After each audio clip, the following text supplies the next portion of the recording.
Hello everyone, Radhe Radhe. कैसे हैं आप लोग? आई होप आप लोग बहुत अच्छे होंगे और अपने आने वाले एग्ज़ाम की प्रिपरेशन भी बहुत अच्छे से कर रहे होंगे। साथ ही साथ आपके बहुत सारे एग्ज़ाम लगे हुए होंगे और जिनका बहुत लोग ऐसे होंगे जिनका फिज़िकल होगा यूपी पुलिस का, तो उस पे वो लोग फ़ोकस कर रहे होंगे। तो उस पे आप लोग कंटिन्यू फ़ोकस करिए। और आज मैं आप लोग के लिए, ख़ासकर लड़कों के लिए, मैं बहुत अच्छी एक वैकेंसी के बारे में बताने वाली हूँ, जिसमें मतलब आपको ऐज में भी छूट मिलेगी, क्योंकि बहुत सारे ऐसे लड़के थे जिनका जब यूपी पुलिस रिटन में नहीं हुआ, तो उनके लिए जब मैंने एक वैकेंसी बताई तो उन्होंने कमेंट किया कि मेरा तो ऐज में ही अब नहीं छूट है, मुझे ऐज रिलैक्सेशन नहीं मिलेगा। तो फिर क्या मतलब है? अगर अब 40,000 पुलिस की आ भी रही है भर्ती, तो कोई मतलब नहीं है उसका, ठीक है? तो उनके लिए आज मैं बहुत एक अच्छी वैकेंसी बताने वाली हूँ, जो मतलब उसमें एलिजिबल होंगे, 100% वो उनकी एलिजिबिलिटी उसमें होगी, उनकी एज होगी उसमें, तो वो लोग उसमें अपना फॉर्म अप्लाई कर सकते हैं, ठीक है?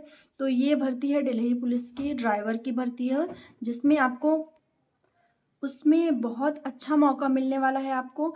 आप उसमें 100% फॉर्म फिल कर सकते हैं और उसमें आपको बहुत ज़्यादा मतलब जैसे आपका मैथ पोर्शन थोड़ा-सा वीक है, या फिर थोड़ा-सा एक होता नहीं कि पढ़ाई में थोड़ा-सा अगर आप हल्का-सा डाउन में भी हैं, तो आपके चांसेस हैं उसमें सिलेक्शन लेने के, क्योंकि वो वैकेंसी ऐसी है ही। और ये वैकेंसी ऐसी है जिसमें आपको, जैसे कांस्टेबल में या पुलिस में ऐसा होता है ना कि आपको 24 आवर आपकी ड्यूटी होती है, कभी भी आपको बुला लिया जाएगा, कभी भी आपको ड्यूटी देनी पड़ेगी। बट इसमें थोड़ा-सा ये चीज़ भी रिलैक्स है कि आपकी ऐसी ड्यूटी नहीं होगी, ठीक? आपको जब काम लगेगा, जब आपको लगेगा कि आपको जाना है, तभी आप जाएँगे। बाकी आप रेस्ट कर सकते हैं और अपनी पढ़ाई वगैरह भी कंटिन्यू रख सकते हैं। अगर आपकी चॉइस होगी आगे कुछ, तो आप उसको कर सकते हैं। तो इस वैकेंसी के बारे में आपको मैं पूरी डिटेल बता दूँ, और अगर आप लोग चैनल पे नए हैं तो चैनल को सब्सक्राइब कर लीजिएगा, लाइक कर दीजिएगा, कमेंट कर दीजिएगा, क्योंकि आपका एक कमेंट मेरे लिए बहुत हेल्पफुल होता है, ठीक है? तो ये वैकेंसी जो है वो है दिल्ली पुलिस ड्राइवर की वैकेंसी, नई भर्ती आई है, जिसके फॉर्म अप्लाई की अगर मैं बात करूँ तो ये 19 सितंबर से इसका फॉर्म मतलब अप्लाई होना स्टार्ट हो जाएगा, और ये लास्ट डेट 12 अक्टूबर है। 12 अक्टूबर तक इसका फॉर्म फिल होगा, और इसका जो एग्ज़ाम है वो नवंबर या दिसंबर में, जब वो मतलब ज़्यादातर चांसेस हैं कि ये दिसंबर के पहले-पहले इसका एग्ज़ाम हो जाएगा। बहुत ज़्यादा लेट नहीं होगा कि लटका दी जाएगी वैकेंसी, पूरे 1 साल बाद ऐसा होगा, ऐसा कुछ नहीं है। बहुत जल्दी इसका एग्ज़ाम भी हो सकता है, पूरे-पूरे चांसेस हैं।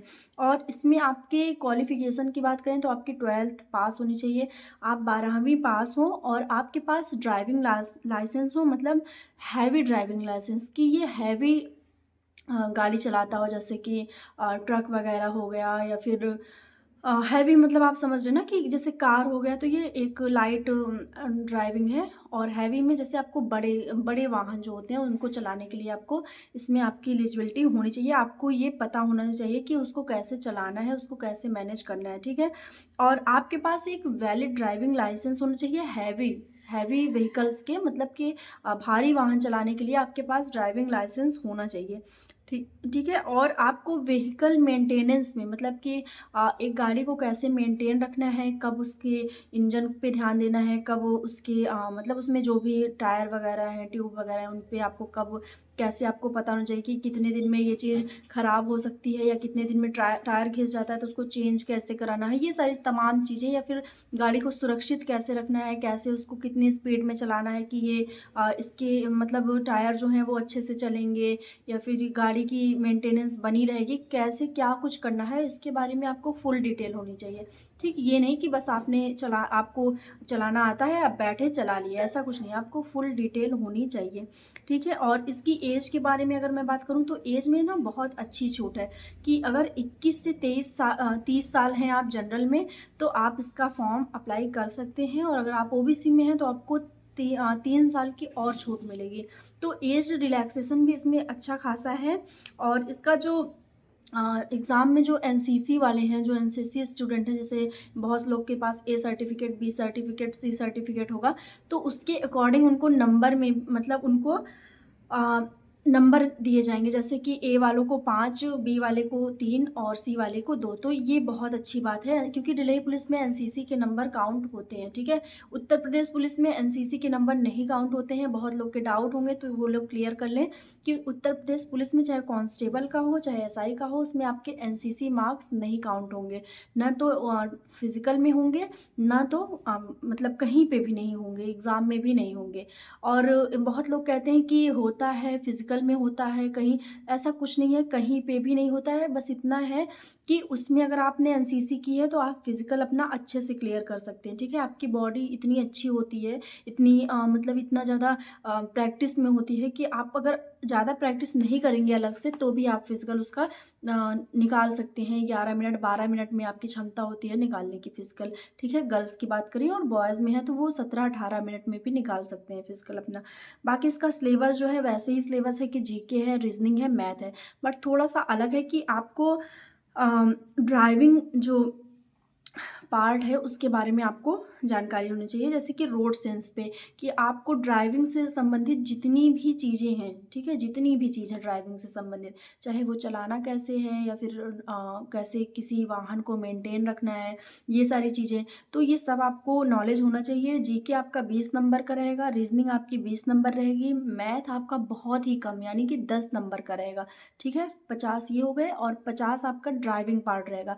क्योंकि वहाँ आपको मैथ नहीं लगाना है, वहाँ आपको जीके नहीं कुछ करना है, वहाँ केवल आपको ड्राइविंग आनी चाहिए, ठीक है? बहुत अच्छे से आनी चाहिए, आपको पूरी चीज़ की जानकारी होनी चाहिए किसी भी वाहन को चलाते समय कि क्या कैसे उसमें करना है। तो ये आपका 50 नंबर का रहेगा, टोटल 100 नंबर का एग्ज़ाम होगा और टाइम आपको 90 मिनट लगेगा और 1/3 की इसमें नेगेटिव मार्किंग भी होगी। तो आई होप आपको ये चीज़ें समझ में आई होंगी। अब थोड़ा-सा फिज़िकल में देखिए फिज़िकल वही होगा आपका हाई जंप होगा और लॉन्ग जंप होगा, ये सारी फिज़िकल में चीज़ें होंगी। बाकी चेस्ट, हाइट सारी चीज़ें जैसे होती है ढलई पुलिस में वैसी ही होंगी, बहुत ज़्यादा अलग नहीं होंगी। तो ये वैकेंसी आई होप आपको समझ में आ गई होगी, तो बहुत ज़्यादा हेल्पफुल है ये वैकेंसी। और आपको इसमें एक अलग से भी जैसे आपको मार्क्स दिए जाएँगे किसके, आपको पार्किंग के कि आपको पार्किंग आता है कि नहीं, कि उन्होंने जैसे कोई आकार दे दिया, कोई भी शेप बना दिया, एस का शेप बना दिया, तो उसमें आपको कार चलाने को बोल दिया या फिर उसमें आपको कोई हैवी वाहन दे दिया चलाने के लिए, कुछ ट्रक दे दिया या फिर डंपर वगैरह दे दिया चलाने के लिए। क्योंकि वो देखेंगे कि आपके बताने से नहीं कि सिर्फ़ हाँ, मुझे आता है या सर्टिफ़िकेट लगा देने से नहीं, वो आपसे वहाँ ट्रायल भी करवाएँगे, आपको जिसको बोलते हैं ट्रेड टेस्ट, ठीक है? वो आपसे ट्रेड टेस्ट करवाएँगे कि आपको आता है कि नहीं आता है, आप चला लेते हैं कि नहीं, कि अगर आपको कोई बहुत ज़िग-ज़ैग टाइप में रोड है तो आप वहाँ पे कैसे चलाएँगे, कैसे मोड़ेंगे, कैसे बैक करेंगे, कैसे आगे करेंगे, मतलब रिवर्स में कैसे लेंगे, आगे कैसे बढ़ाएँगे, स्पीड कितनी रखेंगे या फिर वाहन को मतलब कैसे पार्क करेंगे वहाँ पे, तो सारी चीज़ें आपसे वहाँ टेस्ट ली जाएँगी। उससे संबंधित आपसे क्वेश्चन भी पूछ सकते हैं, मतलब एक कहते हैं ना कि मौखिक क्वेश्चन भी पूछ सकते हैं कि अगर इतने स्पीड में है तो कैसे ब्रेक लगाना है। मतलब सारी चीज़ें आप समझ रहे हैं ना कि ड्राइविंग से संबंधित जितनी चीज़ें होती हैं, एक चालक को क्या-क्या आना चाहिए, सारी चीज़ें आपसे पूछेंगे और आपको वहाँ पे वो उसके अकॉर्डिंग नंबर देंगे, ठीक है? वो एक पास मार्किंग होता है जिसमें अगर आपको नॉलेज है तो आप उसको पास कर ले जाएँगे, आपको बहुत ज़्यादा दिक्कत नहीं होने वाली है। तो आई होप आपको ये वैकेंसी के बारे में समझ में आ गया होगा, तो मुझे कमेंट करके ज़रूर बताइएगा और मिलते हैं नेक्स्ट वीडियो में, तब तक के लिए बाय, टेक केयर।